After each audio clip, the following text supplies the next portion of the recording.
प्रभु है जाने शिशु सेवक हमें। भूखे बड़े निज शांति के घर बोध दे शक्ति हमें। माता पिता बंधु सखा सिर मार जो कुछ आप हो। माता पिता बंधु सखा सिर मार जो कुछ आप हो। तन मन वचन अर्पण करूं हर प्रेम के संताप हो। तन मन वचन अर्पण करूं हर प्रेम के संताप हो। बोलिए सतगुरु कबीर साहिब की जय।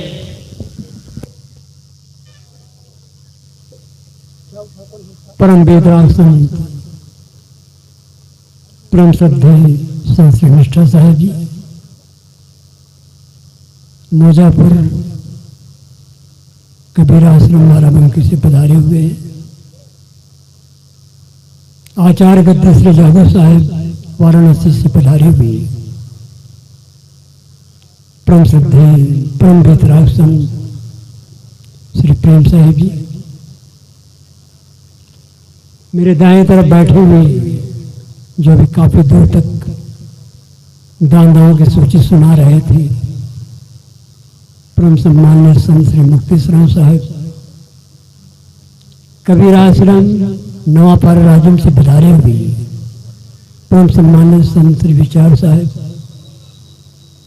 कबीर मानव सेवा संस्थान मंदराव धनतरी छत्तीसगढ़ से पधारे हुए श्री घनश्याम साहिब, श्री अनेक स्थानों से बहुत दूर दूर से महात्मा गण संगण आए हैं, सबको सादर नमन है। भारत के कोने कोने से आए हुए, दूर दराज से भक्त आए हुए हैं, माँ बहनें आई हुई हैं, सम्मान्य साधु समाज, सबको सादर नमन मेरी ओर से। आज भरा पूरा समाज देख करके मैं बहुत गदगद हूँ, बहुत प्रसन्न हूँ।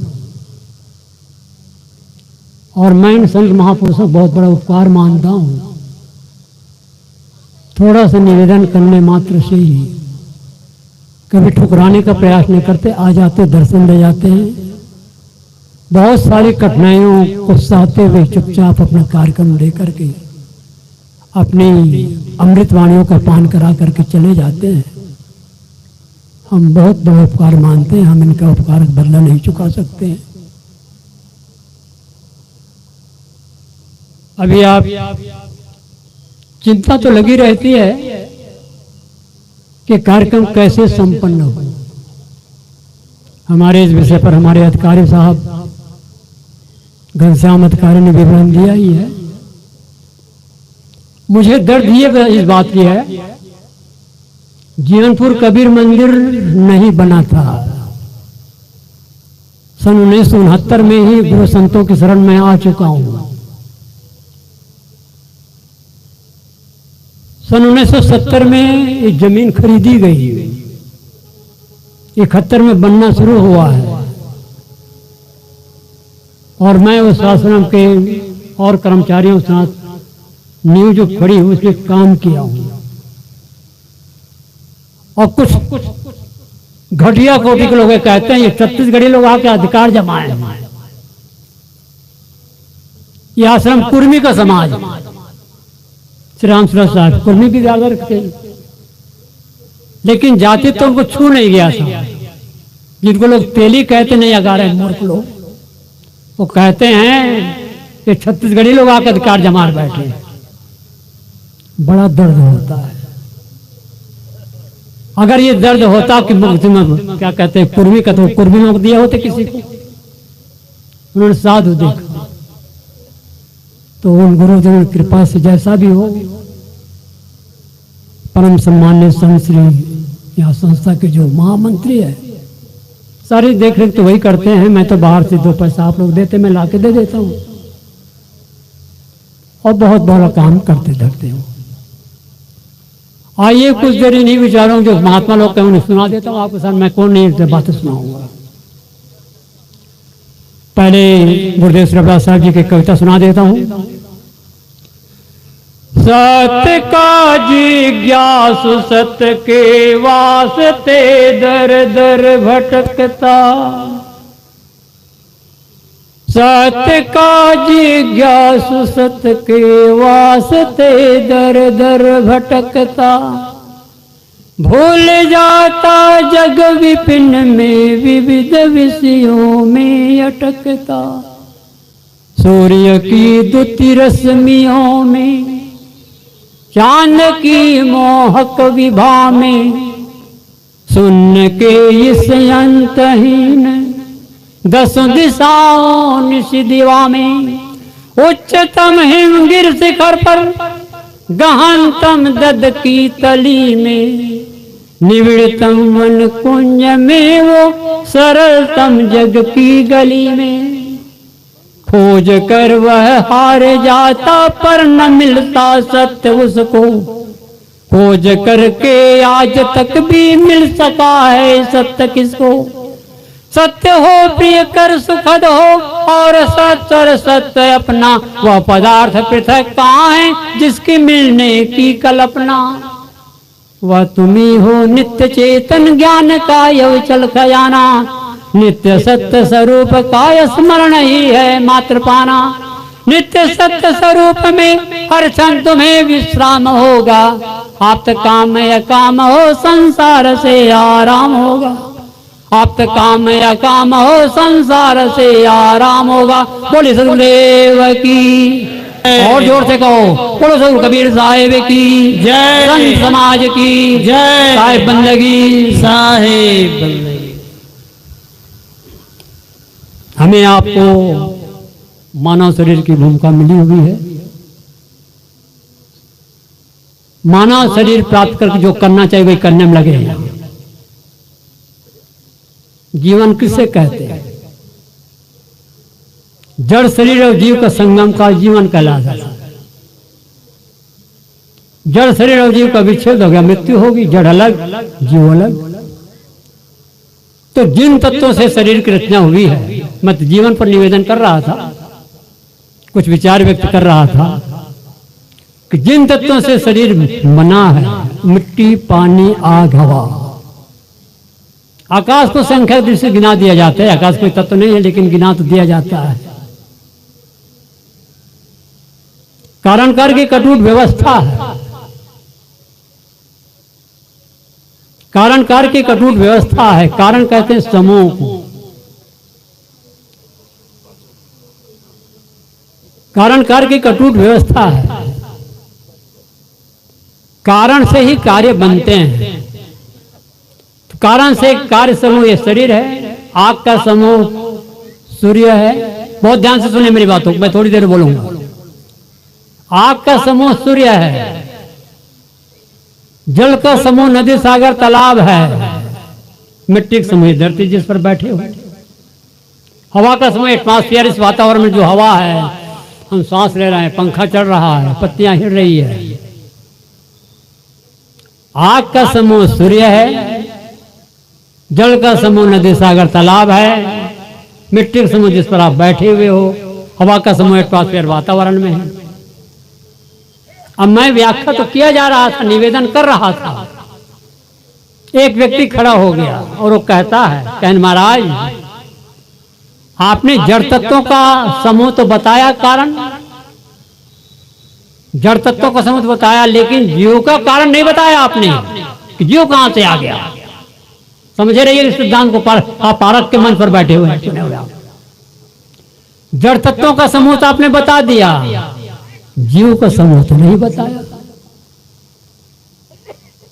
तो व्यक्ति खड़ा हो गया, दूसरा जो समझदार थे, अरे वाह, यहां तुम ब्रह्मवाद लाना चाहते हो, यहां तुम ईश्वरवाद लाना चाहते हो कि ईश्वर से जीव पैदा हो गया, ब्रह्म से जीव पैदा हुआ। न ईश्वर से जीव पैदा होता है, न ब्रह्म से पैदा होता है। और ईश्वर और ब्रह्म की कल्पना जीव करता है। जीव ब्रह्म है उनका, जीव ही ब्रह्म है, दूसरा नहीं। जीव के बिना कुछ भी नहीं होना, जीव बिना नहीं आत्मा, जीव बिना नहीं ब्रह्म, जीव बिना से होना, जीव बिना से ब्रह्म। कई धार्मियों का जीव क्या करता है, जीव करने वाला तो कुछ है ही नहीं, जीव कुछ है ही नहीं। तो परम शक्ति कोई और कहाँ है, कोई अता पता नहीं। उसी परमात्मा को प्राप्त करने के लिए पता नहीं क्या क्या सब उपोद्घात करते रहते हैं। एक संत बैठे थे, पारखी संत थे, बड़े अच्छे विचारक, त्यागी तपस्वी संत, एकदम शांत बैठे थे, परमलीन, परमात्मा में लीन। एक विरही साधक जो परमात्मा की खोज करते करते उनके पास पहुंच गए। एक विरही साधक उनके पास परमात्मा की खोज करते करते पहुंच गए। संत जो परमात्मा में स्थित, उनसे पूछा मुझे परमात्मा कब मिलेगी। उस विरही साधक ने उस संत से पूछा कि मुझे परमात्मा कब मिलेंगे। तो संत जी ने कहा कि परमात्मा तुमसे बिछड़ा कब, वो तारीख को तो बताओ, तो मिलने की तारीख तुम्हें बता दूंगा। वो ठक मारा खड़ा रह गया। पहली बात तो परमात्मा तुमसे कभी बिछड़ा नहीं है, ना बिछड़ सकता है, इसको नोट करो।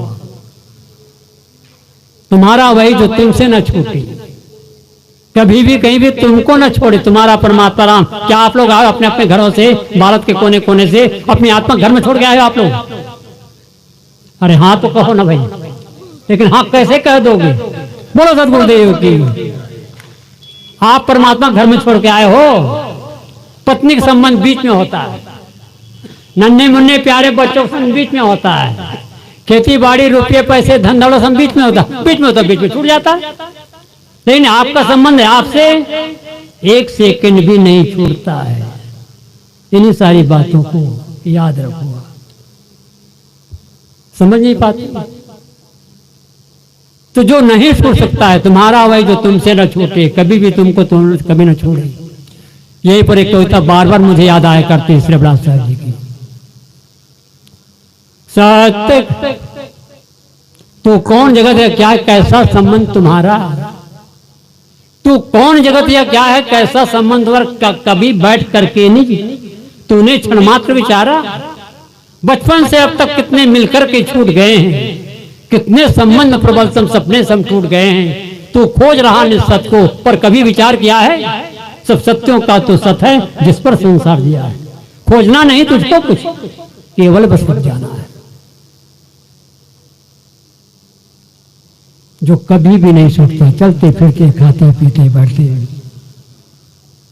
तो हमारे गुरुजनों ने, हमारे संतों ने, महापुरुषों ने सारे अमृत की घड़ा उड़े दिए आप सबके बीच, अपनी अनुभूत वाणियों को प्रस्तुत किया, पेश किया है। वही महापुरुष, यही महापुरुष जिनके स्मृति में हम लोग बैठे हुए हैं। मैं तो श्री रामसुरा साहेब जी की जो यहाँ इन सगुणवादियों के बीच में जितना विशाल मंदिर बना, मैं वो कर बहुत गाता हूँ। और अपना एक आदर्श पुरुष रूप में जिन्होंने माना सतगुरु श्री विशाल साहब, जहाँ से अभी आप श्री ईश्वर साहब जी श्रवण कर रहे थे। सतगुरु श्री विशाल साहब जी से श्री प्रेम साहब जी जिन्होंने बहुत निराले, बहुत निर्मल संगत, पोथी पढ़ जगमुआ पंडित बहन को ढाक, एकदम प्रेम का पाठ नाम जैसा था, एकदम प्रेम से शराब हो रहा। सतगुरु श्री रामसुरा साहेब जी ने सतगुरु श्री विशाल साहेब को सन 1975 में उद्घाटन कार्यक्रम के रूप में पूरी संत मंडली को बुलाए। तो हमारे गुरुदेव श्री रामसुरा साहब जी कई बार मन श्री विशाल साहब ध्यान ही नहीं देते, वकालत करना पड़ता था। किनको? श्री विशाल साहब के लिए संत श्री शरण साहब जी को, श्री शरण साहब जी और परम पूज्य श्री आज्ञा साहब जी, इन दोनों ने बहुत प्रयास किया। तब श्री विशाल साहब जी आए, एक महीना यहाँ ठहरे थे। सन 1975 की बात बता रहा हूँ।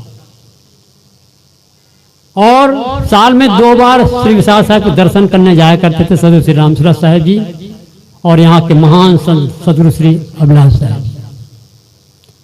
जब 1 महीने तक रहे, रोज भंडारा होता था, रोज महापुरुषों सब दर्शन प्रसन्न सत्संग लाभ लेते थे। और अभी वर्तमान नित्य गोपाल महाराज जी वो भी श्री विशाल साहब जी दर्शन करने आए। अभी तो काफी स्वास्थ्य काफी गिरा हुआ नजर आ रहा है चिकित्सा।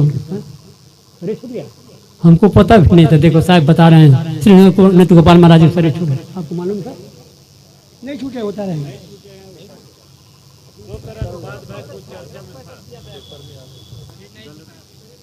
ये गलत बात है भाई, अभी मौजूद है। किसी ने साहब को गलत संदेश दे दिया आपको। अच्छा, तो श्री विशाल साहब के दर्शन करने के मैं था, उस समय मैं मौजूद था, मैंने सारे दृश्य देखा है, वो सारे दृश्य याद आते हैं। जब श्री विशाल साहब जी यहाँ से चले गए मुस्तफाबाद, तो यही छत पर गुरुदेव श्री राम सूरत साहब जी ने, जो भी वर्तमान हमारे वरिष्ठ गुरुबाता तो सद्देव संत निहाल साहब जी भी मौजूद हैं, लगभग 108 साल 9 साल की उम्र गुजर रहे हैं, अभी मौजूद है वो। उनको और श्री सुधार साहब जी हमारे गुरु भाई और मुझे, हम तीनों को बुलाए ऊपर छत पर। अब बड़े साहब जी आए, श्री विशाल साहब जी जो बन पड़ा सेवा किया। अब मैं सोचता हूं कि बुरहानपुर के आचार्य मान साहब श्री राम स्वरूप साहब जी को बुला लिया जाए। तो श्री नारायण, हाँ साहब बिल्कुल जैसा आप कहें, बिल्कुल। तुरंत तैयार हुए, जलपान की व्यवस्था की, बस निकल पड़े दूसरे दिन सुबह ही। तो करीब करीब 7-8 दिन का समय लेकर के आए थे और विशेष रूप से कार्यक्रम 24, 25, 26 अप्रैल को कार्यक्रम संपन्न हुआ था। वो समय अब सपना हो गया। अगर ये महापुरुष न होते, इस प्रकार से संगीत न मिलती, संदेशा न मिलती, तो हम लोग पता नहीं कहाँ रहते। और मैं इस विषय में बहुत प्रभावित हूँ। कबीर पंथ तो बहुत है, लेकिन कबीर पंथ में भी भिन्न भिन्न विचारधारक बहुत लोग हैं। कोई अगर मुझसे पूछे कि कबीर साहब क्या सिद्धांत, मैं तो कहूँ पारक सिद्धांत, परको। कबीर पंथी कहलाने वाले भी जाकर के अयोध्या में राम का चंदन टीका लगा करते हैं। लेकिन हृदय निवासी राम वो भी मानते हैं, हम भी मानते हैं, लेकिन जो राम कभी नहीं, जिसका मैं भी परिचय दे रहा था, जो कभी भी नहीं निकल सकता, कभी छूट जाए, उसे याद करना है। आजराया खंड रूपी प्रकाशी देखो, आजराया खंड रूपी परमा प्रकाशी देखो, सूर्य से उजासी लेखो की सुहायो है, ब्रह्म जगत भ्रम मिटी जाई, संधिकाल नासी संसार सब चूर कर धूर से उड़ायो है, वेदा हो प्रमाणे और वाणी न के मत जेते और हूँ सिद्धांत सो तो सर्वलो